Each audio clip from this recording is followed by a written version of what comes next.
feel kind of numb, and I've only been here since noon. So, my name is Tsavo Newcomb, Rekemeyer, and I'm 21 years old. I've lived in Ashland and Bayfield counties for most of my life, and currently live in Bayfield County in the township of Lincoln on my parents' land. I grew up here with our clean water, good fishing, hunting, and plethora of beautiful wooded hiking trails and campgrounds. I was overjoyed last year when I heard the mining bill AB 426 was not approved. When I heard that it was back, rewritten as AB1 SB1, I was not surprised but saddened. The so-called streamlining is nothing more than the gutting of current environmental standards as a sweetheart deal so that Gogebic taconite can steamroll their mine through without due caution in this sensitive watershed, nor have to deal with the ramifications of the environmental fallout. It also hamstrings the approval process for this and future mining, entirely removing the clout of the public's voice in the permitting process.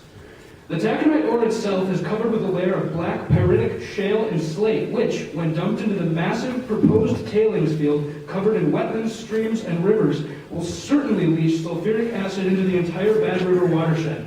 The Marengo River, part of the Bad River watershed, lies a quarter mile to the west and north of where my family and I live. We have a well that is drilled to the approximate depth of the water table of the Marengo River Valley adjacent to our house. The likely acid drainage will end up directly in our personal water supply.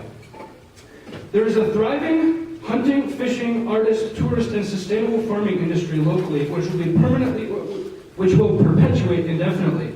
The small number of jobs created by the mine will only last 35 years or until the mine is no longer profitable and will leave the environment toxic for our otherwise perpetual use.